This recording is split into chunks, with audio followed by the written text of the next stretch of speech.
Hello, everyone, and welcome to Police Off the Cuff Real Crime Stories. I'm your host, retired NYPD Sergeant Bill Cannon, a 27-year veteran of the NYPD. Today was the first court appearance of Paul Grice, who is the fifth person charged in what has become known as the Kansas moms case, the two Kansas moms who you see up on the screen. You know, it was unusual because Paul Grice was grabbed initially with these four individuals you see on the screen: Tiffany Adams, Tad Cullum, Cole Twombly, and Cora Twombly. But for some reason, he was let go. And that was never explained to us. But he was let go, and then subsequently, as you see him on the screen here, he's the fifth, known as the fifth person arrested in this case. And then we find out not only is he the fifth person arrested in this case, but he makes a confession or an admission or statements. We're not privy to what he said, but he implicates himself in this case. So how much better could it be than that for the prosecution? That they have five people under arrest, they recover the bodies, and they get two, not one, but two confessions. And of course, I'm also referring to Grandma here on the screen, next to Cora Twombly, whose daughter is the star witness in this case. You can't make this stuff up, folks. That's why we always say that truth is much, much stranger than fiction. So we're going to get into Paul Grice's court appearance today and the implications of it and where the case is right now and where do we think it's going to go. But first, hold on to your hats. Hold on to your seats. You're about to enter true crime from a police perspective. You're about to enter the off-the-cuff zone, the police off-the-cuff zone. There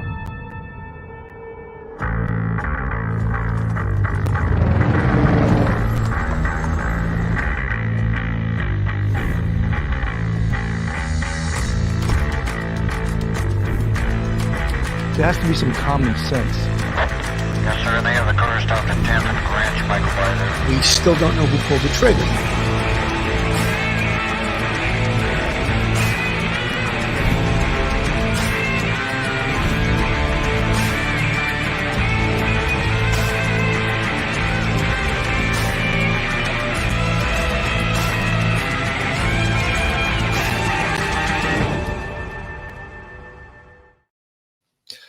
So, you know, today, instead of having the perp walk gets arrested, we do the perp walk into court.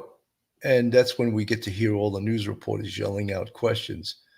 And during this, he actually answered a question from News Nation. Brian Enton asked him a question, which is unusual. But he does answer a question. We're going to watch his walk into court from News Nation and see firsthand what he has to say here. This is the News Nation report from earlier today. Put it up on the screen. Okay. Paul Grice is going to be in court today, or is in court today, admitted to taking part in the burial of the two Kansas moms apparently killed over a custody battle. Veronica Butler and Jillian Kelly were on their way to a supervised visit when they disappeared. And it was several weeks before they were both found dead in a rural area of Oklahoma. There are four other suspects in this case, and they include the grandmother of the children the adults were fighting over. All five suspects are part of an anti-government religious group called God's Misfits. News Nation senior national correspondent Brian Enton is in Guymon, Oklahoma, where this court hearing is taking place today. Brian, so Paul Grice, what's his connection to this group? What have you learned?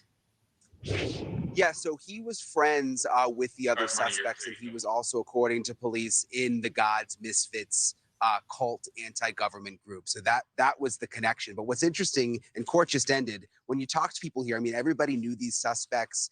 They described Paul Grice as a family man. Tad Cullum, the other suspect, was a successful businessman in town, owns a ton of land. Grandma Tiffany Adams was on the hospital board and at one time the GOP chairwoman. We learned that Cole Twombly, another one of the suspects, was the president of the 4-H club. So these are people that folks in town never expected would be charged with a brutal, brutal murder. That is Paul Grice walking into court just a little while ago. He's the 5th suspect to be arrested, also charged with murder and kidnapping. I asked him questions, Marnie, as he walked in. Usually we don't get a response, but he actually answered my questions. Listen to what he said. Paul, is there anything you want to say to the victims' families? Sorry for their loss. Anything you want to say to your family? I miss them. I love them. We've learned from neighbors that Paul Grice, lived with his wife and kids out in the country here, was a rancher and farmer. His wife, we're told, has since left town with the kids and has said that she knew absolutely nothing about the murders. But again, for people who live in town, and everybody knows most of these suspects and the victims, they're still really in a state of shock about the whole thing. There are many people who actually come to the court hearings just to see what's happening for themselves. I just spoke to a few women. Take a look. What did you make of Paul Grice, seeing him walk in? I felt good seeing him walk in, for him finally getting A person. Cole Twombly was the president of the 4-H. Tad was apparently had a lot of money, businessman. I mean, people didn't expect this, it doesn't seem like. Exactly. And you know, all of us could have had interaction with these people at any time and never knew it. And now we're seeing them charged on murder charges. And it's, You know, one of the things that, I mean, that's her statement is that we could have had interaction with them and never knew it. You know, anyone in this world is capable of murder. Yes, I just said it. Anyone. However, the circumstances of this, like the depraved mind of just killing 2 innocent women and people that had no sword in the fight, no axe in the battle, destroying their lives to participate in a murder. Because this was clear cut. Look, they've all been charged with 2 counts of first-degree murder, 2 counts of kidnapping, and 1 count of conspiracy to commit murder. So it's like people that, yeah, your mailman, your pharmacist, your contractor, your landscaper, your rancher, they're your next door neighbors. Next door neighbors, your mailman, all those aforementioned people I just listed are capable of committing murder. Now everyone's shocked, but yeah, it happens. It happens. very sad that this has happened. It leaves a lot of people destroyed. So Paul Grice, who was in court today, Marnie, he said that he cannot afford an attorney and will need a public defender, which is interesting when you consider that some of his co-defendants, like Grandma Tiffany and Tad Cullum, have quite a bit of money. I mean, we're told they own thousands of acres in town. They've had many businesses over the years. So, you know, it's interesting that some of them were very wealthy, but then today, Paul Grice saying that he needs a public defender. And when the 4 suspects, including the grandma, were in court last time, it was real volatile and emotional in the courtroom. What's happening in there today with Paul's appearance? It was much calmer today, Marnie. You mentioned last time, I mean, it was really something. I mean, Veronica, the victim, Veronica, her dad got very emotional, had to be held back, was saying cuss words at the different defendants. Today, he was here again, and he was emotional and crying, which you can't blame him with everything they've been through. But he was quiet today. You know, he didn't try to lunge at the suspects or say anything. There were no outbursts. Thank you for watching. Go to newsnationnow.com. Oh, sorry, guys, I wasn't quick enough to the draw on that one. So, again, interesting. So, the court case is proceeding, and we all know, just to recap this was the motive for this was a custody dispute between a grandma, who is Tiffany Adams. I'll put all the characters up on the screen. I don't mean saying that from the victims. That's grandma there. And those are the two victims, Veronica Butler and Jillian Kelly. And really, the battle was between grandma here. You see the arrow I'm putting on the screen, and Veronica Butler. Jillian Kelly worked for the courts and basically was an escort to see that the smooth exchange of the children or the child would take place. And that was her only part in this. And yet she lost her life. She lost her life over this, which is unbelievable. And we have reason to believe in the probable cause affidavit, they were perfectly fine with killing her also, because they didn't want the other lady, Cheryl Brune, who was the court escort favored by Grandma Tiffany Adams. She told her to take a few weeks off. So that in itself is also premeditation.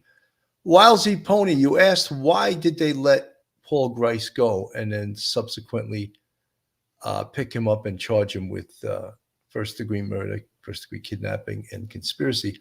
My only thoughts were that when the initial 5 were arrested, they somehow did not have enough against him.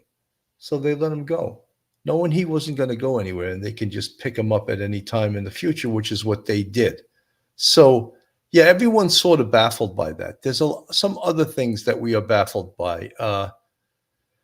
JPL, the Stella Doro, these people threw their lives away, threw their lives away for someone having a family issue. How are they involved that they would have the depravity to do such a heinous crime? Well, we see these things happen every single day. You're right. They threw their lives away by getting involved in this. Sandra Breedlove, she won't get public defender. They've got money. Yes. Well, they're supposed to do a financial background on you when you request an attorney. If you do request legal aid.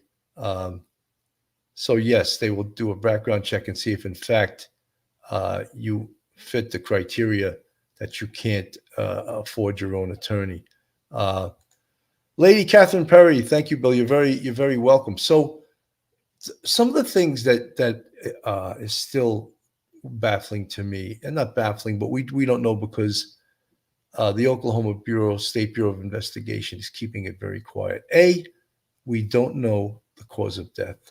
All of this time, and we still don't know the cause of death. I think we're all conjecturing that it very well could be blunt trauma.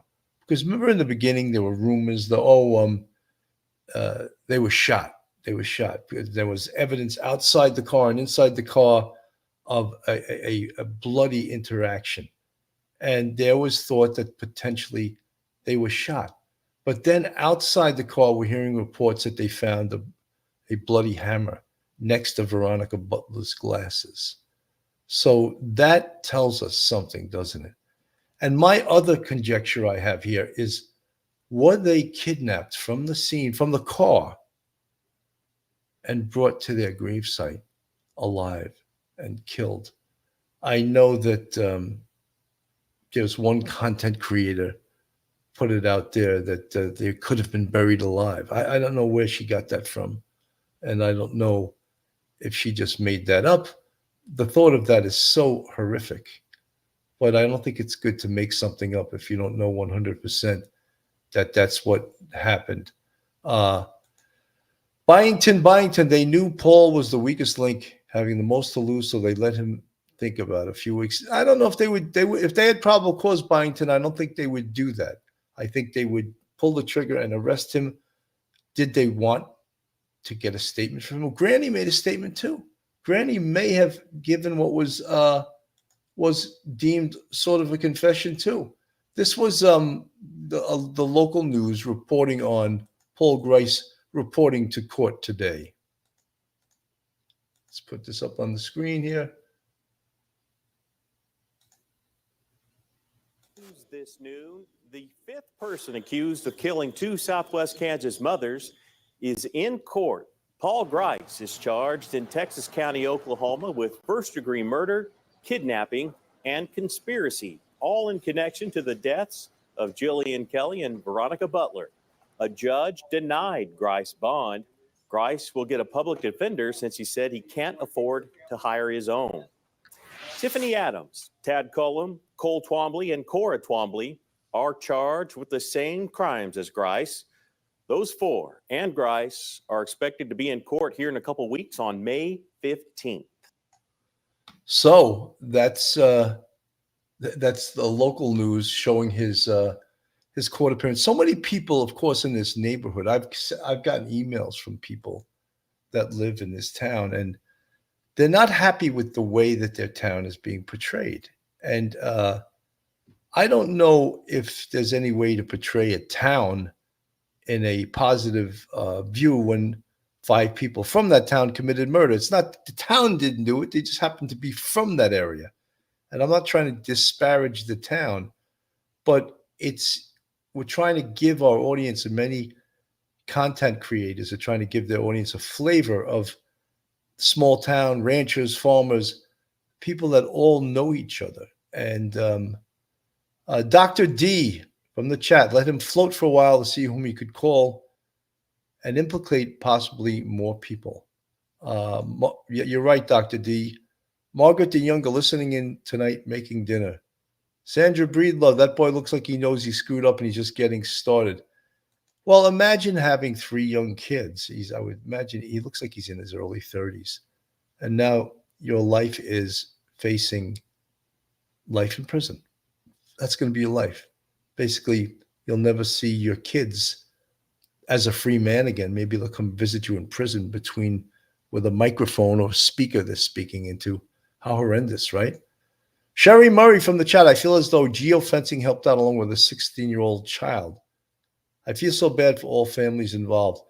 You know, Sherry Murray, that is the technology that they came up with that put the cell phones right at the location where the bodies were recovered is just unbelievable. Yes, it's absolutely unbelievable. And that technology is what enabled the police, for a large part, solve this case. And we'll get into that more. But the technology, the burner phones, the stun guns of 5 stun guns, and we can conjecture what were the stun guns used for. Were the stun guns used on the scene to incapacitate Veronica and Jillian? And then from there, it was blunt trauma. I mean, we can only conjecture at this point, but we know where the car was found was the bloody crime scene. So we're just still conjecturing on cause of death. We still don't have the autopsies back. And hopefully we'll know more when the autopsies do come back. The bodies of Veronica Butler and Jillian Kelly were found last month buried in rural Oklahoma. 5 suspects have now been charged with first-degree murder and kidnapping in the case. They are Tad Cullum, Tiffany Adams, Cole and Cora Twombly, who were all arrested first, and then 11 days later, a 5th suspect, Paul Grice. I mean, when you look at this rogues gallery here, I mean, I guess anyone taking it's not your best look when you take a picture with a height chart behind you and your name in front and a placard with Texas County Sheriff's Department in front of you. And it doesn't, that's not your best picture. It's not your Hollywood headshot, I don't think. Confessed to his involvement in the planning of the 2 deaths. The motive for the murders? A custody dispute over Kelly's 2 children. Kelly's one of the victims. Tiffany Adams, the alleged mastermind behind the murder plot, is the children's paternal grandmother. Grice has admitted to participating in the killings and the burial of the bodies. All 5 of these people charged are members of an anti-government group known as God's Misfits. Earlier today, Paul Grice spoke to News Nation's senior national correspondent Brian Enton as he was being led into the courthouse for a bond hearing.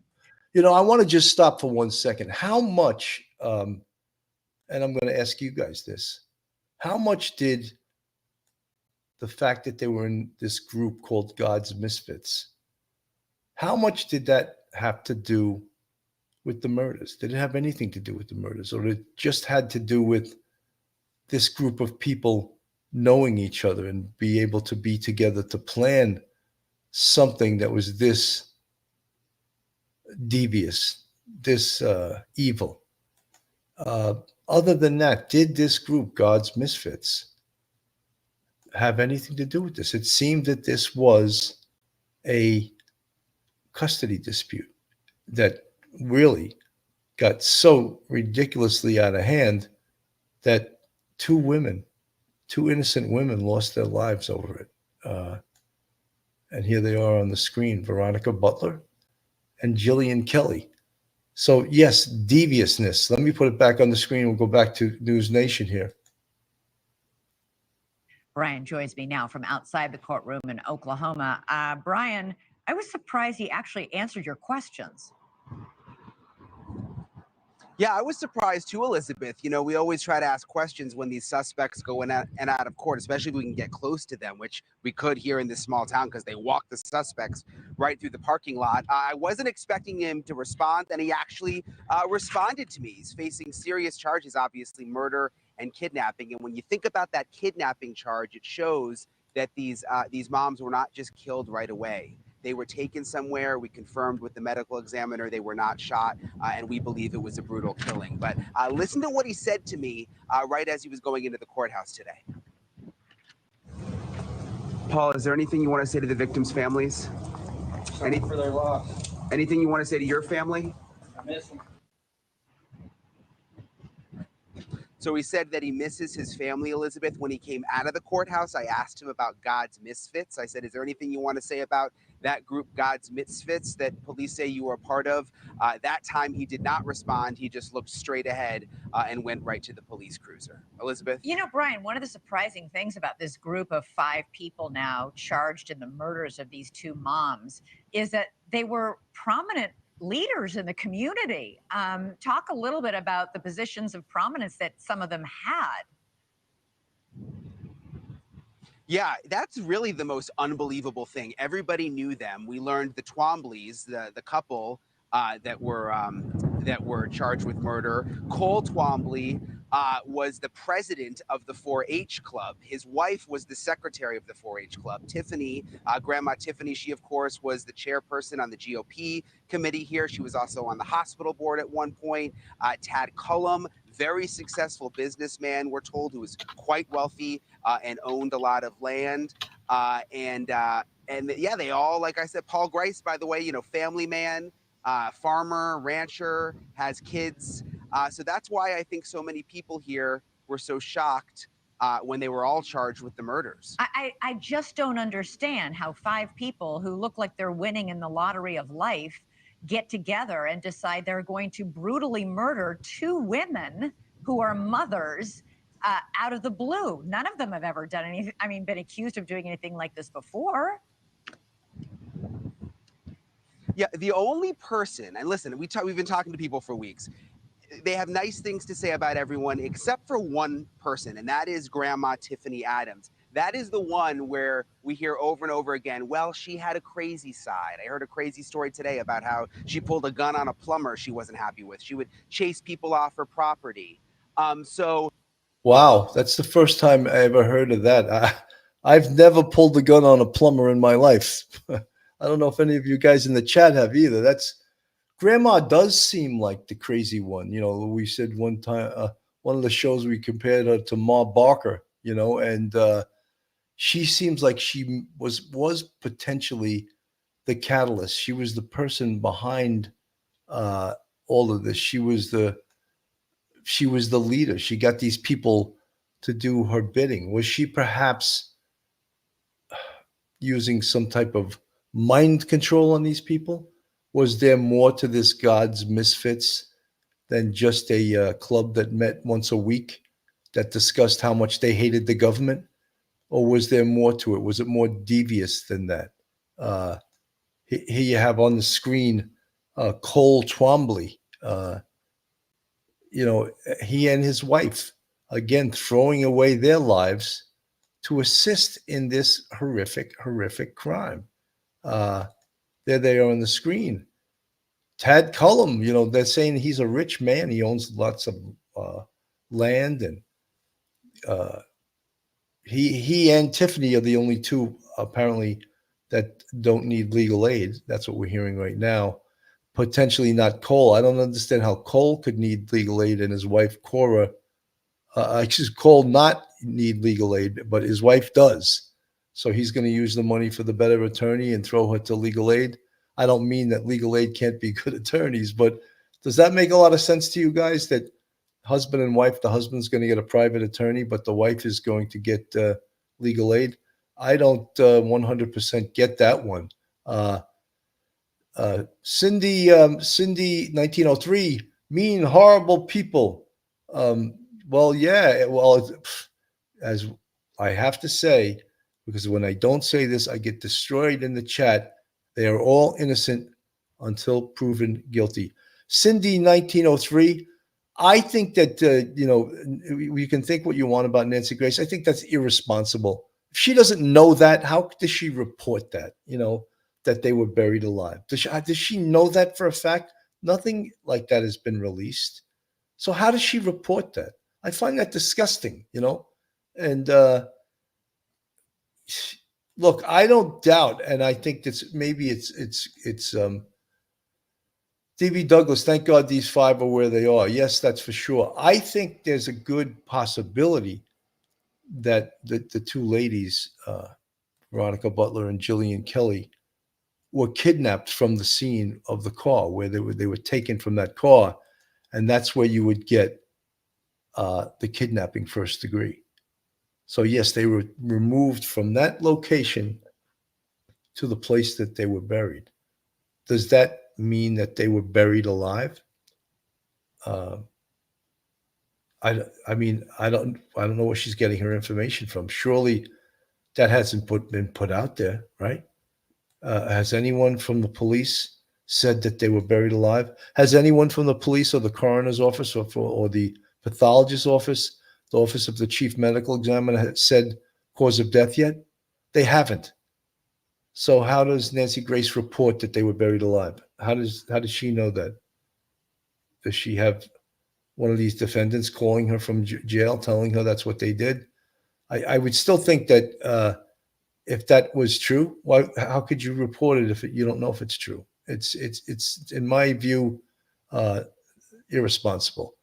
Lady Catherine Perry, it's about news sensationalism. Yeah, and something, Mama Bear, California, Nancy Grace, don't listen to her. Yeah, I think it's a little disgusting, but folks, this is Police Off the Cuff, real crime stories. If you like real crime, true crime from a police perspective, then you're in the right place. And if you're not subscribed to us, go on our YouTube, hit that subscribe button, give us a thumbs up, and ring that bell. Share us with your friends and your family. Hit that like button. Make lots of comments. I'd love to read your comments. And if you want to contribute to us, we have a Patreon with 3 different levels, and we also have a YouTube channel membership with Cannon, 5 different levels. And we appreciate all of our friends, our subscribers, our supporters on this channel. Fuzzy Doxy, I sure hope to God that they weren't. Me too, 100%. Elena Gonzalez, that's true, Bill. I haven't heard that. I haven't either, except I saw it was reported by her. And that's, there's others out there. I'm not going to mention names, but there's another guy out there that I think is just really absolutely ridiculous. Elena Gonzalez, yes. Let me go back to News Nation on the grandma here.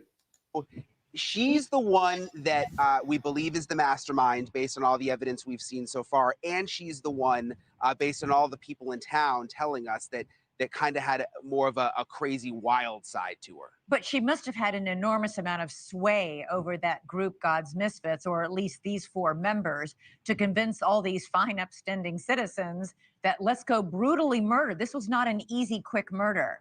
If they're charged with kidnapping, we know they weren't shot. We know that it was a bloody crime scene. This wasn't a quick, easy killing and something done from a great distance. I just don't understand it.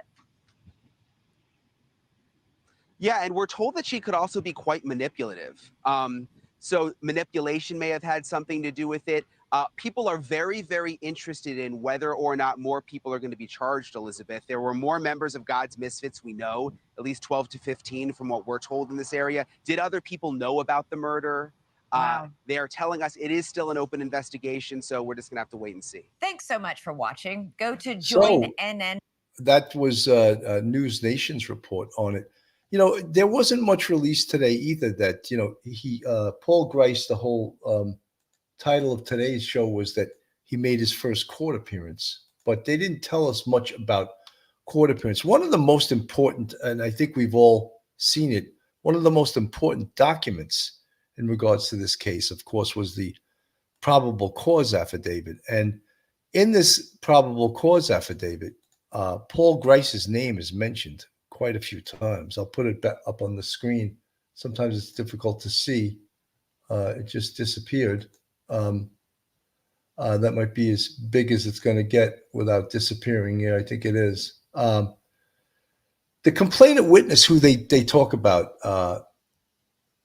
I'm just going to refer to this. On April 1st, 2024, Oklahoma State Bureau of Investigation agents obtained a search warrant for Adams's cellular phone.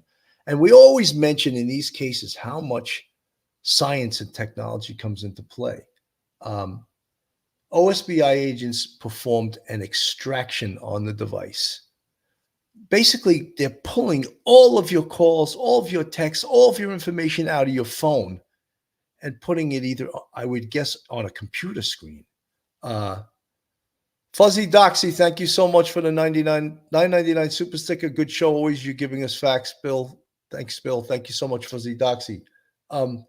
So they're extracting the information out of her phone. Information gained from the device included web searches for taser, pain level, gun shops, cellular phones, and how to get someone out of their house. We saw this in the Gilgo Beach case, Rex Uerman, that they were able to, which I was pretty amazed at. And all of this technology has gotten better and better since I've left the police department. This October, I'll have been retired from the NYPD 13 years. Oh my God. It's like light years since I was a copper, and from a technology standpoint and the things investigatively they can do that they couldn't do when I was on the job has jumped leaps and bounds, especially in the digital technology arena, which comes into play so often. Video comes into play so often. Cell phones comes into play so often. Computer technology comes into play on almost every damn case. The cell phone, if it's between the text messages, the correspondence between defendants, the cell site information, the GPS information, almost every case. That's what's solving the damn case. This is important. I'm going to put it back up on the screen. On April 3rd, 2024, OSBI interviewed complainant witness, age 16. So we know that complainant witness to be Cora Twombly's daughter. And listen to this. Complainant witness is the daughter of Cora Twombly and Kobe White.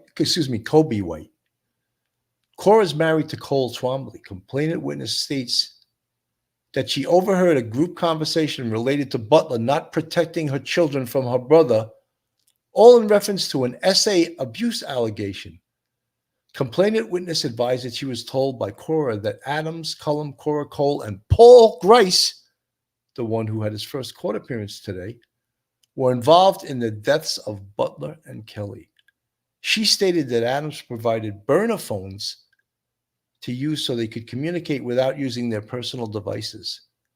Complainant witness saw 2 burner phones charging on Cora's nightstand in her bedroom. How powerful of evidence is that? Seeing 2 burner phones, and then the communication between the subjects. And then, as we move on further in the investigation, the fact that 2 of the burner phones were at the gravesite, were at the site where Veronica and Jillian were buried, and where all of these individuals who took part in the murder and took part in the burial, were there. Simi Sharp, yes, it was the burner phones that burned them. Yes. the burner phones were quite important. And that's how the police put this case together. Remember, what did it take? It took over 10 days, I think, for the bodies to be found. And the arrest didn't come immediately. It took a while. But everyone gets so crazy when the arrests don't happen right away. But the evidence was obtained. They did an unbelievable job. The digital evidence, and then, of course, the forensic evidence. Remember, they would only tell us that there was a bloody crime scene. Actually, didn't even tell us that in the very beginning. They told us very little. Sheila O'Donnell, it amazes me still that people Google these things thinking no one will suspect them.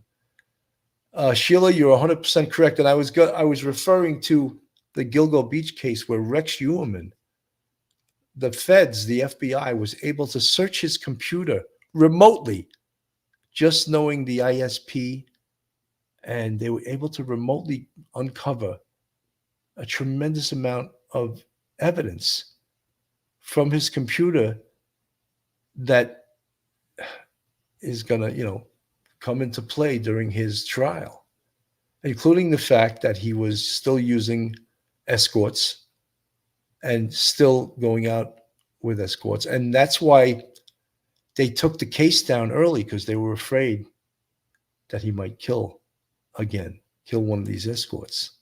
So all of those were reasons they took the case down earlier. Getting back to the arrest affidavit, the complainant witness described Cora Cole Adams Cullum, Paul Grice, as being part of an anti-government group that had a religious affiliation.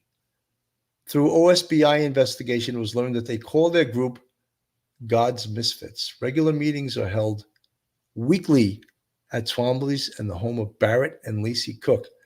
Now, Barrett and Lacey Cook, their name comes up in the arrest affidavit, but they were the two people that were watching the children when this dirty deed was done. I don't know if you guys realize that. They were taking care of the children when the 5 conspirators were out doing their dirty work.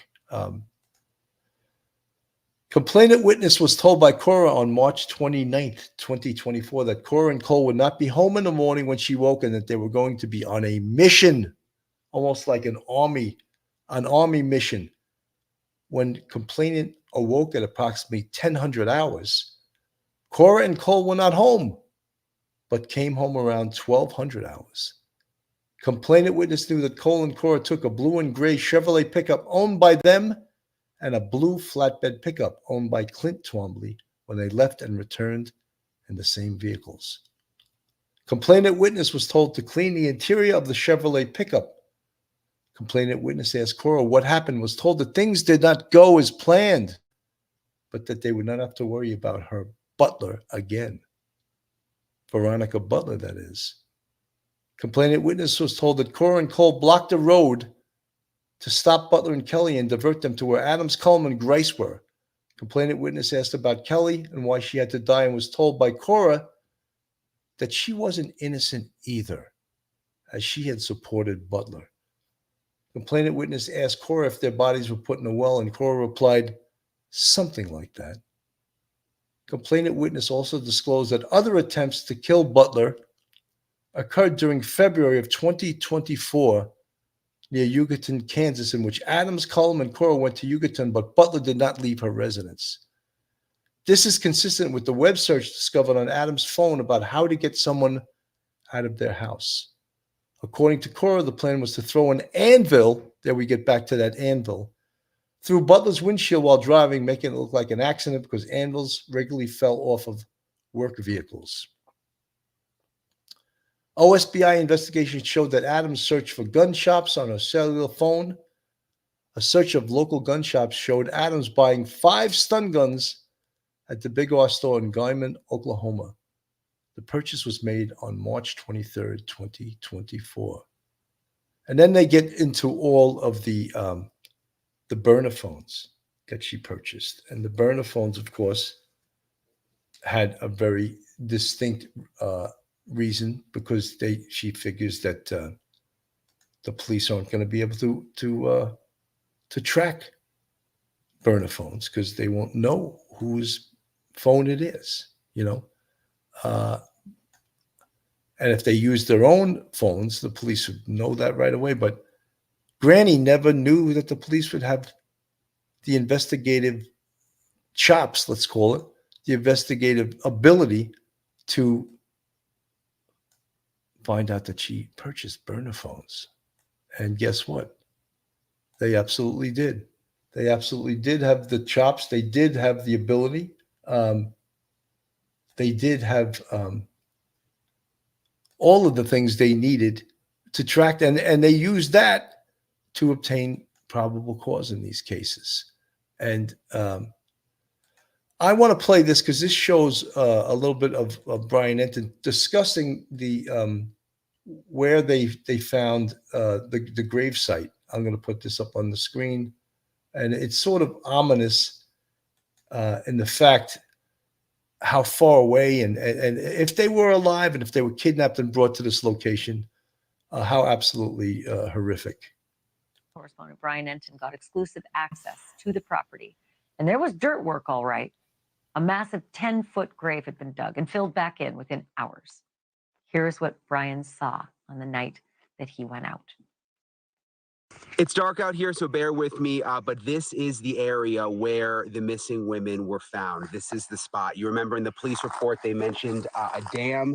This right here, this buildup of dirt, this is the dam. There's a pond on the other side. And if you walk with me this way, just about 50 feet or so, maybe a little more from the dam, you can see where the earth is disturbed, where the tractors were out here. This is where investigators came. They dug right in this area, went down about 10 feet, I'm told, and this is where they discovered the missing moms' bodies. If you look in the distance there, you can see there is a pile of hay back there.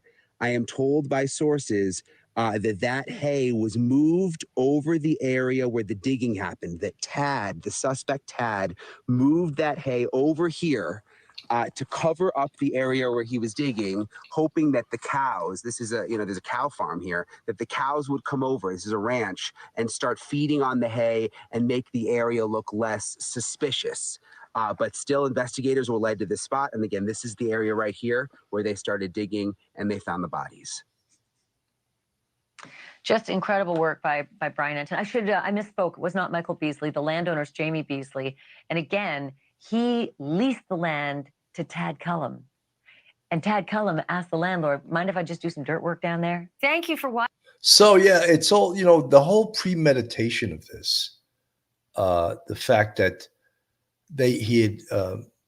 Tad Cullum had leased this land and he knew what he was going to use it for.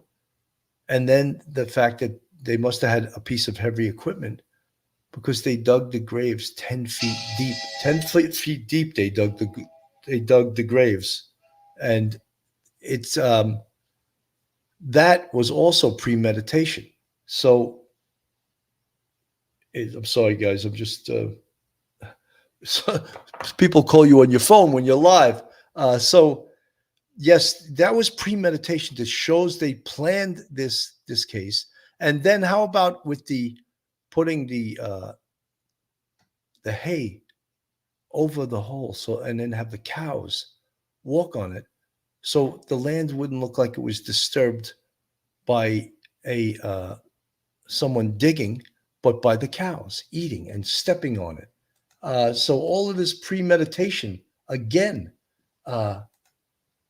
is something that will, in a trial, they will all have real big issues with in this trial. And of course, this is a death penalty case. This is definitely going to go to trial.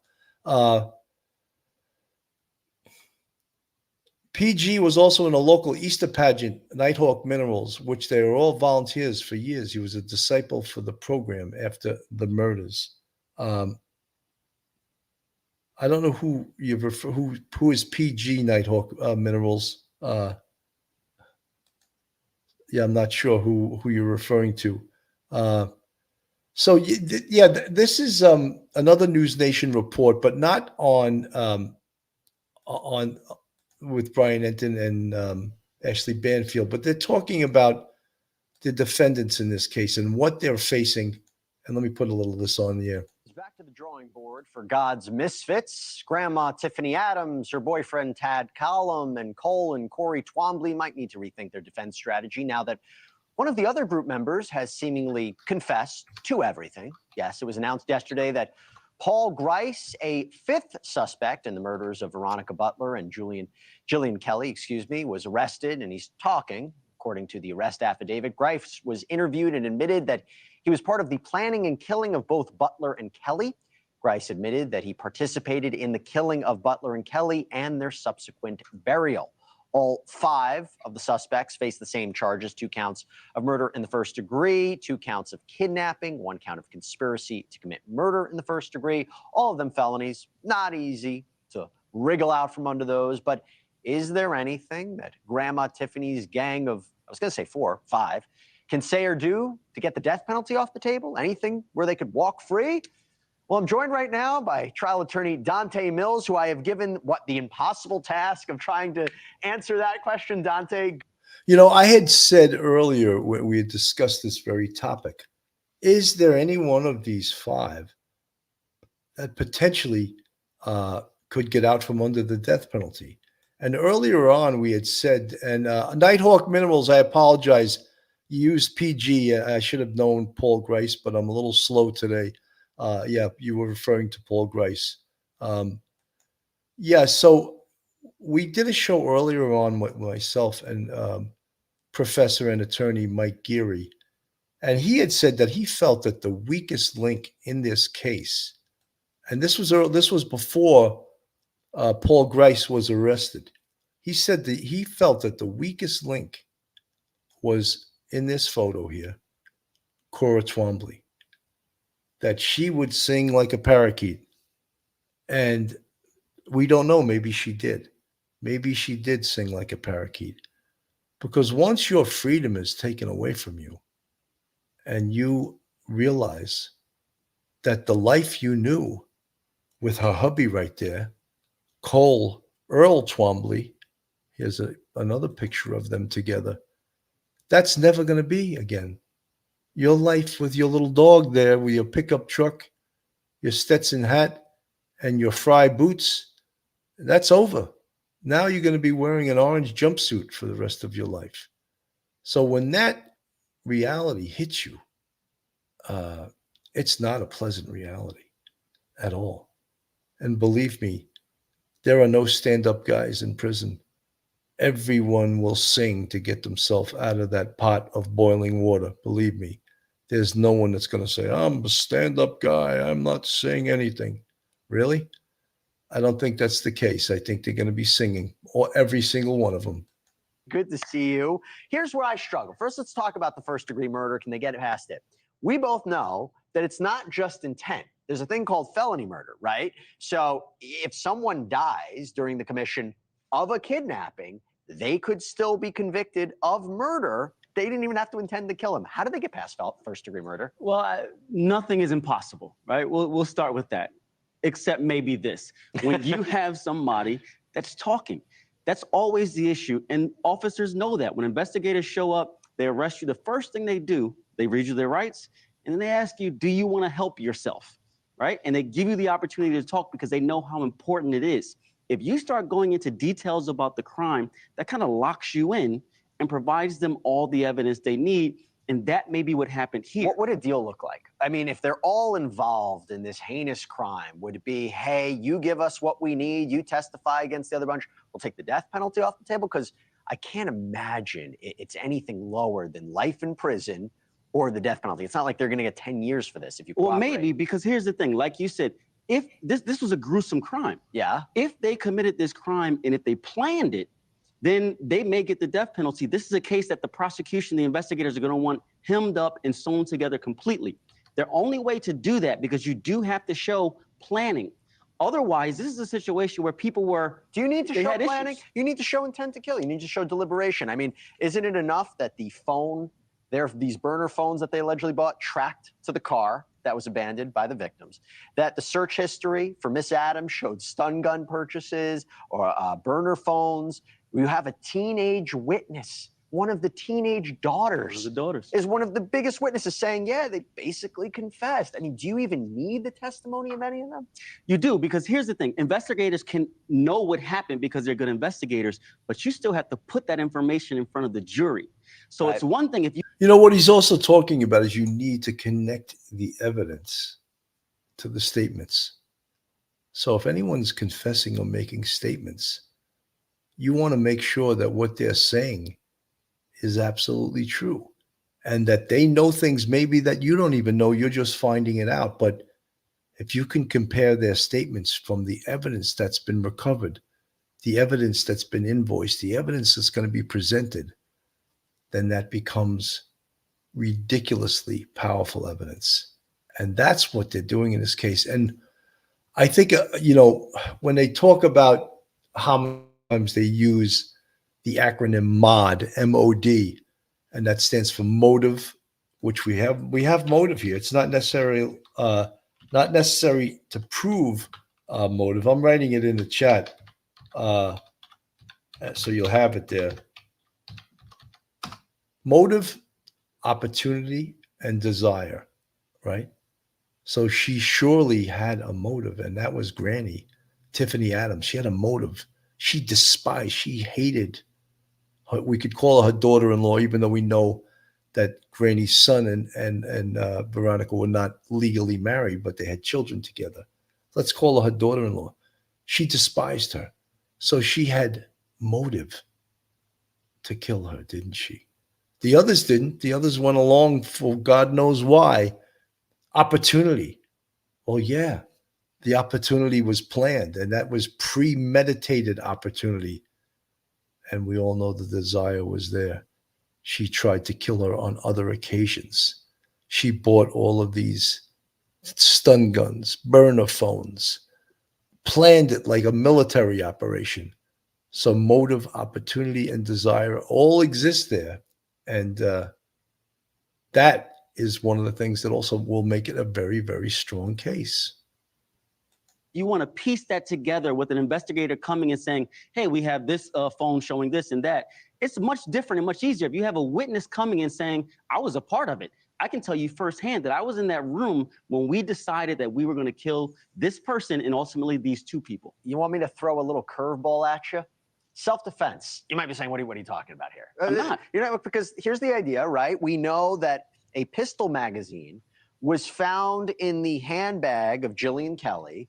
You might be saying they bought stun guns. They didn't buy knives. They didn't buy handguns, as far as we know yet, right? Maybe they came to abduct them. Maybe they came to have a talk with them, but they didn't go to kill them. And perhaps Jillian Kelly started it and they defended themselves. It's hard for me to even say. Is that a real defense? It is a real defense, and I'll tell you why. One, it came out today that there were no gunshot wounds. That's right. Initially we how don't know they the thought cause they of death, died. though. We don't know the cause of death, but there were no gunshot wounds. That means you would imagine, presumably they didn't bring guns to kill. Doesn't mean they didn't bring anything else, but they didn't. This was also a dispute from both sides, where both sides had words, both sides had exchanges, and you can say, well, we were going to meet her. Yes, we were mad at her, but we were going to curse her out. We were going to, really be angry with her. She pulled out a gun and we had to defend ourselves. That's why the planning and having somebody who was in on the planning is so important, because it takes away that defense. Real quick, 15 seconds. Do you see a scenario where they're not all convicted or they're not all acquitted, but some are convicted and some are acquitted? I see a scenario where one person spills the beans and gets a lighter sentence, and then everybody else either does life in jail or gets the death penalty. Impossible task. I think we'll start with that.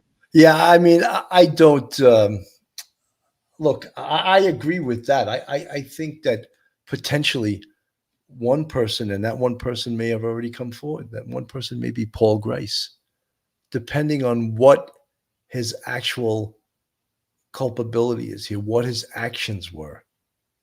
Is he one of the ones that caused the death of Veronica or Jillian, or was he involved, just involved? And that's all you need to be charged with acting in concert, to be charged with murder first degree. And you heard him talk about the underlying felony. So you go, and that's what makes it a murder first degree.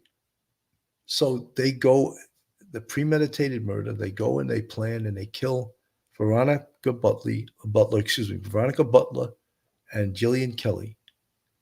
And then they kidnapped them from the scene. So in that way, we know they were taken from that scene alive and moved to another location. That's considered an abduction, a kidnapping. And then in that course of that conduct, of that committing that felony, you cause their death. That becomes a murder in the first degree. So that's all of these things that we're talking about. And then they taking part in basically getting rid of the bodies, burying the bodies. All of those things put all 5 of these individuals, as Phil would say, in the trick bag. Here's the original 4. Motive, overt acts, premeditation. There's another, that's called MOP instead of MOD. Motive, overt acts, premeditation. We had all of that also. And what defenses might the suspects raise? What? I wasn't there. I didn't do anything. I didn't know they were going to do it. I was just there. I had no idea. But that's where connecting the dots, the cell phones, the burner phones, the prior communications, the computer searches, the evidence searches. Early on in the investigation, before any one of us knew, Jillian Kelly's mother posted this on Facebook. And this was before any of us knew that she was dead. She wrote on Facebook, Jillian has passed away. And then she put this up on Facebook. The same time, the same day, the grandma has confessed to killing them both. So when I first saw that, it was before anything came out, I was wondering, how does this person know this? Was it a possibility that law enforcement told the family just because they wanted to let the family know what had happened to their loved ones before they had to read about it in the newspaper? So that's a distinct possibility too. And these were the pictures that were posted on Facebook back then. These pictures of these 2 beautiful women, and it really is a horrific. It really is a horrific situation. And then they spoke also on News Nation about the anti-government posts, the God's misfits, that Paul Grice had shared anti-government posts being one of God's misfits. But that's why I ask everyone, did the God's Misfits, that little club or organization they belong to, did it have anything to do with these murders? Or would they have occurred anyway without this group? That I'm not sure of. Let's play a little bit of this. The very latest now in the case of those 2 murdered mothers who were found in Oklahoma. They were both from Kansas. And anytime a suspect in a gruesome killing is arrested, police and journalists start combing the internet to see what their social media footprint might reveal about them. Well, News Nation has obtained a trove of social media posts from one of the suspected killers in this case, Cole Twombly.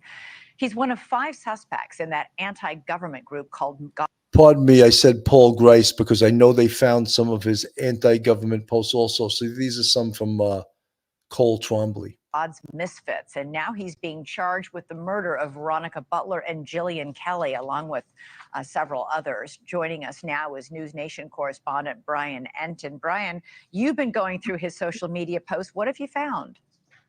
Yeah, it's been scrubbed with the 5 suspects, but we have been able to come up with some of these posts from the last couple of years. And some of it is disturbing, not necessarily surprising, since we know that they were part of this group, according to police, called God's Misfits, an anti-government religious group. But when it comes to Cole Twombly in particular, his Facebook posts go back a couple of years, a lot of anti-government posts. There's a lot of posts where he's worried about the government coming in and taking away his guns. He also posts a bit about demons and devils. There were a couple of posts where he put the definitions of what a demon is and what a devil is, which is interesting. He talked in some posts about the God's Misfits meetings, saying that they were meeting in town and encouraging other people to come, which is interesting considering when we were out there, so many people said they hadn't heard of the group, but apparently they did have these public meetings where people were welcome to attend. He also talked about, again, anti-government rhetoric, talking about what he called controlled opposition and becoming ungovernable. He said that he was becoming more and more ungovernable, which is interesting. The fifth suspect who was arrested just last week, his name is Paul Grice. Also, some interesting things we dug up on him, Elizabeth. There was this land use agreement that was filed with the court. And I want to read you part of this because this also goes into the whole anti-government God misfits rhetoric. It said, he wrote, I repudiate and revoke my citizenship, if any ever existed, with the legal fiction known as the United States government. I claim my children as my God-given property and subject to none other. Government did not create my children and therefore does not control my children. God created my children in their mother's womb and my sperm and are my creation, my property. And I waive none of my God-given rights or duties in the upbringing of my offspring, which is interesting that he wrote that in one of these land documents. Just kind of shows you what was going through these folks' heads, Elizabeth. Do we know what this group's aim was? Were they just anti-tax? Were they anti-vaccinations, anti-school, any sort of local ordinance like speeding, speeding laws? I mean, I'm just trying to get a sense of what God's Misfits' purpose was. Good question. I mean, we've talked to people in God's Misfits groups in other parts of the country who say they're not even really fully anti-government. It's more of kind of like just a more fun, semi-religious group to be in. But it seems like in this part of the country with this group, they were just extremely, extremely anti-government. I heard over and over again that they followed what they called God's laws. So they didn't necessarily believe they had to abide by the government's laws, just that they had to follow, again, what they called God's laws. All right. You've also gotten some new information this week on how these two mothers may have been murdered. What have you learned? Yeah, so there was this thought early on that they may have been shot, but we have confirmed, Elizabeth, through the medical examiner that they were not shot. The medical examiner won't give us more details on a specific cause of death, but is saying they were not shot, which, sort of leads you to believe that this was really a barbaric murder based on what we've learned from other sources. Right, that it there was must a have lot been. of blood. Yeah. Yeah, there was blood all over the car, in the car, and all over the ground near the car. So if they weren't shot, it must have been some other grievous sort of wound to their bodies that would cause that much bleeding. Yeah, and we've heard from a source that there was a hammer found nearby, which again, it's just awful to think about what these moms may have gone through. But, sort of, I hate to say the hope, but people in the community were hoping that it was quick and painless. And the more we find out, the more we believe that it was a really brutal killing. All right, very quickly, the fifth suspect you brought up, Paul Grice, will be back in court this week. What are we expecting? Yeah, I'll be back in Oklahoma this week, Elizabeth. He's going to be arraigned on Wednesday, which, if you remember, when the other four were arraigned, it was quite a spectacle. The families of the victims had to be restrained. It was very, very emotional in court. So we'll be back there this week, Wednesday morning, for the arraignment. So, where this brings us now, and again, it's interesting when they talk about God's misfits and what was the role of God's misfits in this. And the other big question we have, is there anyone else involved in this murder? Are there any more arrests forthcoming? Or are the 5 people arrested so far, is that it? Is that the total amount? And this is from a previous show you see on the screen. Paul Grice, 5th person arrested in the Kansas moms murders of Veronica Butler and Jillian Kelly. So interesting. Is there going to be any more arrests? And remember, initially there was the arrest of these 4: Tad Cullum, Tiffany Adams, Cole Twombly, and Cora Twombly. And we didn't think there was going to be a 5th arrest. And then the 5th arrest occurs. And that person was a person that we read the arrest affidavit, Paul Grice, who was released by the police. And that was a little surprising to us. And I don't know if I answered satisfactorily to some of you guys asking, why do you think they released him? And my only reason could be that they didn't feel that they had a strong enough case against him. They didn't have maybe even probable cause. So they let him go, knowing this good old boy would just go home to mama and his 3 kids, and he wouldn't try to flee the jurisdiction. And that's what happened. And then when they had enough evidence to go grab him, that's what they did. RN 54, what an idiot Grice is, 31 years old, and his life is over. Yes, you could say that about all these people. Why did they do it? Other than Granny Adams and perhaps Tad Cullum, who was her significant other or her boyfriend, whatever you want to call it. They were the only 2 that really had an axe to grind, and Granny because it was her grandkids, and Tad because Granny was his girlfriend. But the other 3, were they just doing a favor for Granny? Did Granny have some kind of power, control over them? Uncomfortably numb, in my opinion, more involved in the unaliving. You could be very right. You could be correct. Time will tell. Pat Wetzel. Heartbreaking for all the family and friends involved. Absolutely 100% heartbreaking. Casey's Corner, I pledge allegiance to the flag of the United States of America. Well, this is Middle America, and people are good Americans in Middle America. They just feel very strongly about their rights and their Constitution. And sometimes, you mentioned in Middle America, taking away someone's guns. And that's not going to happen. I don't see how the government can ever do that. Fuzzy Doxy, and who's hurt the most? Those children on the day they were to have a birthday party. 100% Fuzzy Doxy. You're totally right. Pat Wetzel, I'm sorry, but I don't know where the children's father is. So sad. The father was in drug rehab. I don't know if he's still there. The father apparently was getting legal custody of his children. And Granny Adams didn't like that, even though he was her son. So you can't make this stuff up, as I say. Truth is always much, much stranger than fiction. H. Cook Wrangler is the dad. He's in rehab and then jail. I know he's in rehab. I didn't know that he owes time on whatever his crime was or whatever his sentence was. That very possibly could be. Look, this case is interesting as all hell. We look at it, we shake our heads. We wonder, how could this be? How could someone do this? DB Douglas from the chat, in my opinion, no one should be in love with their government, but these folks were nutso. Yeah, I think you're right. Alicia Fields, 19, hello from Washington State. I keep alternating between furious and heartsick. Who knows where the children ended up? I think the children may be with the Veronica Butler's side of the family. Social Services, Bureau of Child Welfare, Children's Services, they try to have someone from the family take care of the children, if possible, if they have a competent person from that side of the family. So to recap today, guys, we know Paul Grice, it was his first day in going to court. There he is up on the screen. And again, he was the 5th person arrested in this case that's been now known as the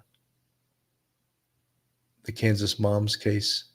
The initial 4 up on the screen there: Tad Cullum, Tiffany Adams, Cole Twombly, and Cora Twombly. And of course, now Paul Grice becomes one of the rogues gallery we see on the screen right now. Well, folks, I want to thank everyone for tuning in today. I didn't plan to come on. I just said, you know something? Paul Grice went to court today. This is interesting. I think there's still a lot of interest in this case.